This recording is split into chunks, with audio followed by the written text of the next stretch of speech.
ఓం నమః శివాయ. ఉగాది భావం.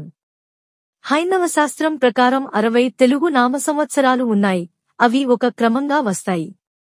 బ్రహ్మదేవుడు తన సృష్టిని చైత్ర శుద్ధ పాడ్యమి రోజున ప్రారంభించాడు. ఆ రోజు యుగమునకు ఆది యుగాది, నేటి ఉగాది. భారతీయ గణితవేత్త శ్రీ భాస్కరాచార్యుల వారి గణనం ప్రకారం ఈ రోజున సూర్యోదయ కాలానికి కొత్త సంవత్సరం, కొత్త నెల, కొత్త రోజు వస్తాయి. వసంత ఋతువు మొదలవుతుంది. అంతవరకు బీడుపడి ఉన్న భూమి మొలకలు ఎత్తి కొత్త జీవితానికి నాందిలా పచ్చదనాన్ని సంతరించుకుంటుంది. పచ్చని పంటపొలాలు, ఏపైన చెట్లు, రంగురంగుల పూలు సౌభాగ్యానికి చిహ్నంగా కనబడతాయి. ఇది తెలుగు వారి కొత్త సంవత్సరాది. ఉగాది. ఉగస్య ఆది ఉగాది. ఉగా అనగా నక్షత్ర గమనం. నక్షత్ర గమనానికి ఆది ఉగాది అంటే సృష్టి ఆరంభమైన దినమే ఉగాది. యుగము అనగా ద్వయము లేక జంట అని కూడా అర్థము.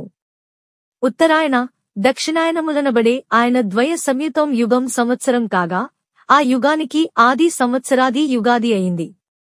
యుగాది శబ్దానికి ప్రతిరూపమైన ఉగాదిగా వ్యవహృతమైనది.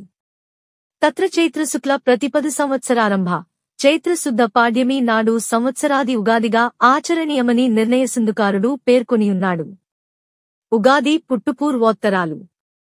వేదాలను హరించిన సోమకుని వధించి మత్యావతారధారి అయిన విష్ణువు వేదాలను బ్రహ్మకప్పగించిన శుభతరుణ పురస్కారంగా విష్ణువు ప్రీత్యర్థం ఉగాది ఆచరణలోకి వచ్చనని పురాణ ప్రతీతి. చైత్రశుక్ల పాడ్యమి నాడు విశాల విశ్వాన్ని బ్రహ్మదేవుడు సృష్టించెను. కనుక సృష్టి ఆరంభించిన సంకేతంగా ఉగాది జరుపబడుచున్నదని కూడా చెప్పబడుచున్నది. శాలివాహన చక్రవర్తి చైత్రశుక్ల పాడ్యమి నాడే పట్టాభిషిక్తులై తన శౌర్యపరాక్రమాలతో శాలివాహన యుగకర్తగా భాసిల్లిన కారణాన ఆ యోధాగ్రని స్మృత్యర్థం ఉగాది ఆచరింపబడుతున్నదని చారిత్రక వృత్తాంతం. ఏది ఏమైనా జడప్రాయమైన జగత్తులో చైతన్యాన్ని రగుల్కొల్పి మానవాళిలో నూతనాశయాలను అంకురింపచేసే శుభదినం ఉగాది. ఉగాది ఆచరణ విధానం. ఉగాది పర్వాచరణ విధానాన్ని ధర్మసింధు కారుడు పంచవిధుల సమన్వితంగా ఇలా సూచించియున్నాడు. తైలాభ్యంగం సంకల్పాదవు నూతన వత్సర నామకీర్త నాద్యారంభం. ప్రతిగృహం ధ్వజారోహణం నింబపత్రాసనం వత్సరాది ఫలశ్రవణం. ఉగాది రోజు తైలాభ్యంగనం నూతన సంవత్సరాది స్తోత్రం నింబకుసుమ భక్షణం ఉగాది పచ్చడి సేవనం. ధ్వజారోహణం పూర్ణకుంభదానం. పంచాంగ శ్రవణం. మున్నగు పంచకృత్య నిర్వహణ గావించవలనని వ్రతగంధ నిర్దేశితం. 1. తైలాభ్యంగనం. తైలాభ్యంగనం అంటే నువ్వుల నూనెతో తలంటి పోసుకోవడం ప్రథమ విధి. ఉగాది వంటి శుభదినాలలో సూర్యోదయానికి పూర్వమే మహాలక్ష్మి నూనెలోనూ గంగాదేవి నీటిలోనూ ఆవహించి ఉండునని ఆర్యోక్తి. కావున నూనెతో తలంటుకుని అభ్యంగన స్నానం చేసిన లక్ష్మి, గంగా దేవుల అనుగ్రహాన్ని పొందగలుగుతారు. అభ్యంగంకారయో నిత్యం సర్వేష్వంగేషు పుష్టినం. అభ్యంగన స్నానం అన్ని అవయవాలో పుష్టిదాయకం అని ఆయుర్వేదోక్తి దృష్ట్యాభ్యంగనం ఆరోగ్యం కూడా. ఆరోగ్యరీత్యా ఆధ్యాత్మికరీత్యా తైలభ్యంగనానికి రీతిగా విశేష ప్రాధాన్యమీయబడినది. 2. నూతన సంవత్సర స్తోత్రం. అభ్యంగ స్నానానంతరం సూర్యునికి ఆర్ఘ్యదీపధూపాధి పుణ్యకాలానుష్ఠానం ఆచరించిన పిదప మామిడి ఆకుల తోరణాలతో, పూల తోరణాలతో దేవుని గదిలో మంటపాన్ని నిర్మించి అందు నూతన సంవత్సర పంచాంగాన్ని, సంవత్సరాది దేవతను, ఇష్టదేవతారాధనతో బాటు పూజించి ఉగాది రసాయనాన్ని ఉగాది పచ్చడి నివేదించవలెను. 3. ఉగాది పచ్చడి సేవనం. ఉగాది నాటి ఆచారాలలో ఉగాది పచ్చడి సేపనం అత్యంత ప్రధానమైనది. వేపపూత, కొత్త చింతపండు, బెల్లం లేక పంచదార లేక చెరకు ముక్కలు, నెయ్యి, ఉప్పు, మిరియాలు, షడ్రుచులు మిళితమైన రసాయనాన్నే ఉగాడి పచ్చడి అంటాం. అబ్దాదో నింబకుసుమం శర్కరామ్ల ఘృతైర్యుతం. భక్షితం పూర్వయామేతు తద్వర్షే సౌఖ్యదాయకం అని ధర్మ సింధు గ్రంథం చెబుతున్నది. ఈ ఉగాడి పచ్చడిని ఇంట్లో అందరూ పరగడుపున సేవించవలెను. ఉగాడి నాడు ఉగాడి పచ్చడి సేవించడం వల్ల సంవత్సరమంతా సౌఖ్యదాయకమని ఈ శ్లోక భావం. పలురుచుల మేడవింపు అయిన ఉగాడి పచ్చడి కేవలం రుచికరమే కాదు, ప్రబోధాత్మకం కూడా. తీపి వెనుక చేదు, పులుపు ఇలా పలురుచులకు జీవితాన కష్టాలు, తదితర అనుభూతులు, ప్రతీకలే అనే నగ్న సత్యాన్ని చాటుతూ సుఖాలకు పొంగకు, దు ఖానికి కృంగకు సుఖదు ఖాలను సమభావంతో స్వీకరించు అనే ప్రగతిశీల సందేశాన్నిస్తుంది ఉగాది పచ్చడి. అంతేగాక ఈ పచ్చడి సేవన ఫలంగా వివిధ అనారోగ్య స్థితులు పరిహరించబడి రోగశాంతి, ఆరోగ్య పుష్టి చేకూరుట గమనార్హం. 4. పూర్ణ కుంభదానం. ఉగాదినాడు ఇంద్రధ్వజ, బ్రహ్మధ్వజ ప్రతిష్ఠపన ఆచారంగా ఉన్నది. ఒక పట్టు వస్త్రాన్ని ఒక వెదురుగడకు పతాకం వలె కట్టి దానిపై నారికేళముంచబడిన కలశాన్ని ఉంచి ఆ కర్రకు మామిడి ఆకులు, నిమ్మ పత్రాలు, పూల తోరణాలు కట్టి ఇంటి ప్రాంగణంలో ప్రతిష్ఠించి ఆరాధించడం ధ్వజావరోహణం. ఇటీవల ఈ ఆచారం చాలా వరకు కనుమరుగే దాని స్థానంలో కలశ స్థాపన, పూర్ణ కుంభదానం ఆచరణలోకి వచ్చింది. ఏష ధర్మఘటో దత్తో బ్రహ్మ విష్ణు శివాత్మక అస్య ప్రదవాత్సకలం మమ సంతు మనోరథ. యథాశక్తి రాగి, వెండి, పంచలోహం లేదా మట్టితో చేసిన కొత్త కుండను కలశంలా చేసి రంగులతో అలంకరించి అందులో పంచపల్లవాలు మామిడి, అశోక, నేరేడు, మోదుగ మరియు వేప చిగుళ్ళు సుగంధ చందనం కలిపి పుష్పాక్షతలు వేసి ఆవాహనం చేసి పూజించి కలశానికి ఒక నూతన వస్త్రాన్ని చుట్టి కలశంపై పసుపు కుంకుమ చందనం, పసుపు దారాలతో అలంకరించిన కొబ్బరి బోండాం నుంచి పూజించి పురోహితునకు గాని గురుతుల్యులకు గాని పూర్ణ కుంభదానమిచ్చి వారి ఆశీస్సులు పొందడం వల్ల సంవత్సరం పొడవునా విశేష ఫలితం లభిస్తుందని ప్రతీతి. 5. పంచాంగ శ్రవణం. తిథిర్వారంచ నక్షత్రం యోగ కరణమేవచ పంచాంగం. తిథి, వార, నక్షత్ర, యోగ, కరణములనెడి పంచ అంగాల సమన్వితం పంచాంగం. ఉగాది నాడు దేవాలయంలోగాని గ్రామ కూడలి ప్రదేశాల్లోగాని పండితుల, సిద్ధాంతుల సమక్షంలో కందాయఫలాలు స్థూలంగా తెలుసుకుని తదనుగుణంగా సంవత్సరం పొడవునా నడుచుకునుటకు నాడే అంకురార్పణం గావించవలనని చెప్పబడియున్నది. పంచాంగస్య ఫలం శృణ్వన్ గంగాస్నానఫలం ఖిలేత్. ఉగాదినాటి పంచాంగ శ్రవణం వల్ల గంగానదిలో స్నానం చేస్తే అభించేటంత ఫలితం లభిస్తుంది. సూర్యశౌర్య మధేంద్రేంద్ర పదవీం అనెడి పంచాంగ శ్రవణ ఫలశ్రుతి శ్లోకంలో ఉగాదినాడు పంచాంగ శ్రవణం చేసేవారికి సూర్యుడు శౌర్యాన్ని, చంద్రుడు ఇంద్ర సమాన వైభవాన్ని, కుజుడు శుభాన్ని, శని ఐశ్వర్యాన్ని, రాహువు బాహుబలాన్ని, కేతువు కులాధిక్యతను కలుగచేస్తారని చెప్పబడినది. శ్లోకం. శతాయు వజ్రదేహాయ సర్వసంపత్కరాయ చ సర్వారిష్ట వినాశాయ నిమ్మకం దళభక్షణం. ఉగాదినాడు ఈ శ్లోకమును చదివి ఉగాది పచ్చడిని తీసుకోవాలి. బ్రహ్మ ప్రళయం పూర్తి అయిన తరువాత తిరిగి సృష్టి ప్రారంభించు సమయాన్ని బ్రహ్మకల్పం అంటారు. ఇలా ప్రతికల్పంలోనూ మొదట వచ్చే యుగాదిని యుగానికి ఆదిగా, ప్రారంభ సమయమును ఉగాది అని వ్యవహరిస్తూ ఉంటారు.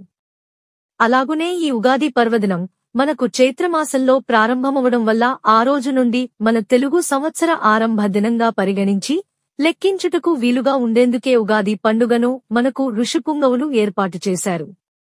లక్ష్మీ ప్రాప్తికి, విజయసాధనకు చైతన్యం కావాలి. జీవునకు చైతన్యం కలిగించేది కాలం. ముఖ్యంగా ఉగాది సమయం గంటలు, రోజులు, వారాలు, పక్షాలు, నెలలు, ఋతువులు, ప్రాణులు కాలస్వరూపమైన సంవత్సరంలో నివసిస్తున్నాయి. త్రిటే నమః, నిమేషాయ నమః, కాలాయ నమః అంటూ ప్రకృతిని, ప్రకృతికి కారణమైన శక్తిని ఆరాధిస్తాము. ఉగాదినాటి పంచాంగం పూజ. పంచాంగం పూజ, పంచాంగం శ్రవణం కాలస్వరూపనామార్చనకు ప్రతీకం. పంచాంగ పూజ దేవి పూజ సదృశమైంది. అంతం, ముసలితనం, మరణం లేనిది కాలస్వరూపం. అదే దేవీ స్వరూపం. అందుకే పంచాంగం పూజ, పంచాంగ శ్రవణం దేవి పూజ ఫలాన్ని ప్రసాదిస్తుంది. విక్రమార్కుడు పట్టాభిషిక్తుడైన శుభదినం చైత్రశుద్ధపాడ్యమి.